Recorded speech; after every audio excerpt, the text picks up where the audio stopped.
அன்பு நண்பர்கள் அனைவருக்கும் வணக்கம்.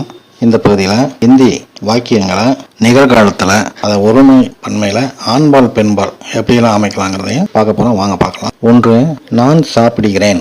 நான் சாப்பிடுகிறேன் அப்படிங்கிறத ஹிந்தியில் மே காத்தாகும். மே காத்தாகும் அப்படிங்கிறத இன் சைலண்ட்ங்கிறதுனால ப்ராக்கெட்டில் போட்டிருக்கேன். மேன்னு சொன்னால் போதும். மே காத்தாகும் அப்படின்னா மேங்கிறதுக்கு நான், காத்தா கானால சாப்பாடு, காதானா சாப்பிட்றது, காத்தாகும்னா சாப்பிடுகிறேன். மே வந்தால் ஹூன் தான் வரணும். இதையே ஒரு பெண் சொல்வதாக இருந்தால் மே காத்தி ஹூ. இந்த காத்தா அப்படிங்கிறது காத்தின்னு மாறிடும். மே காத்தி ஹூ அப்படின்னா நான் சாப்பிடுகிறேன் அப்படின்னு ஒரு பெண் சொல்வதாக இருந்தால் வரும். அடுத்தது 2, நீ சாப்பிடுகிறாய் அப்படிங்கிறத ஹிந்தியில் தும் காத்தே ஹோ. தும் அப்படின்னா நீ, காத்தே சாப்பிடுகிறாய். இந்த தும் வந்தால் ஹோ வரணும். தும் காத்தே ஹோனா நீ சாப்பிடுகிறாய்.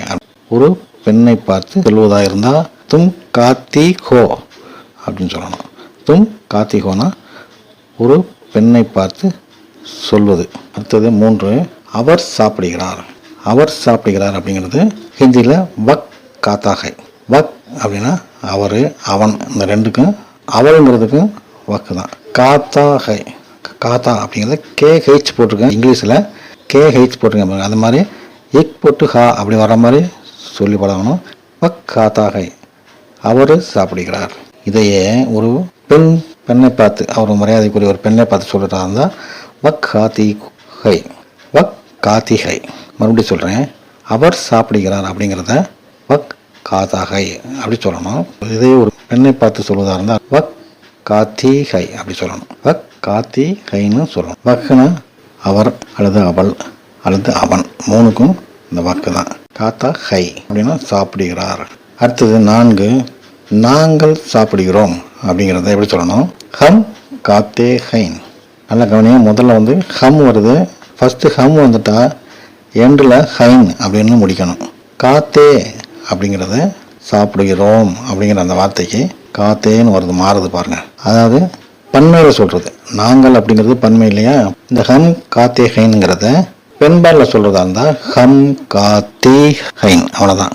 ஹம் காத்தி ஹைன் அதாவது பெண்களாக சொல்கிறாங்க. இப்போ நாங்கள் சாப்பிடுகிறோம்னு பெண்கள் சொல்கிறாங்களா, எப்படி சொல்லணும்? ஹம் காத்தி ஹைன், நாங்கள் சாப்பிடுகிறோம். காதைங்கிறது காத்தி அப்படின்னு தான் வரும். அடுத்தது 5, நீங்கள் சாப்பிடுகிறீர்கள் அப்படிங்கிறத ஹிந்தியில் ஆப் காத்தே ஹைன். ஆப் அப்படின்னா நீங்கள், காத்தே அப்படின்னா சாப்பிடுகிறீர்கள். ஹைன் அப்படின்னா ஆப்பில் ஆரம்பித்தா கண்டிப்பாக ஹைனில் தான் முடிக்கணும். ஹம் ஆப் வே இது 3 ஆரம்பித்தா ஹைனில் முடிக்கணும். இந்த இடத்துல ஆப்பில் ஆரம்பிச்சிருக்கோம், அதனால் ஹைனில் முடிக்கணும். ஆப் காத்தே ஹைன். இதே பெண்களை பார்த்து சொல்வதாக இருந்தால் ஆப் காத்தி ஹைன், ஆப் காத்தி ஹைன் அப்படின்னு சொல்லணும். 6, அவர்கள் சாப்பிடுகிறார்கள். வே காத்தே ஹைன். வே அப்படின்னா அவர்கள். காத்தே ஹைன் சாப்பிடுகிறார்கள்.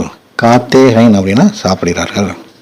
இது பெண்பாலாக இருந்தால், பெண்களை பார்த்து சொல்லுவதாக இருந்தால், அவங்க சாப்பிட்றாங்க அப்படின்னு சொல்லுவதாக இருந்தால் வே காத்தி ஹைன், வே காத்தி ஹைன். வேணா அவங்க, காத்தி அப்படின்னா பெண்களை பார்த்து சொல்கிறது, காத்தி ஹைன்னா பெண்கள் சாப்பிடுகிறார்கள். புரிஞ்சுங்களா? இத்துடன் இந்த பதிவை முடித்துக் கொள்கிறேன். அடுத்த ஒரு நல்ல பதிவில் சந்திப்போம். இந்த பதிவு பிடிச்சிருந்தா தயவுசெய்து சப்ஸ்கிரைப் பண்ணிடுங்க. அது ஒரு அடுத்த பதிவை சந்திக்கும் கூட உங்களிடம் விடைபெறுவது தமிழ் பாண்டியன் விளாக்ஸ். பார்த்து கொண்டிருந்த அனைத்து நல்ல உள்ளங்களுக்கும் மிக்க மிக்க நன்றி.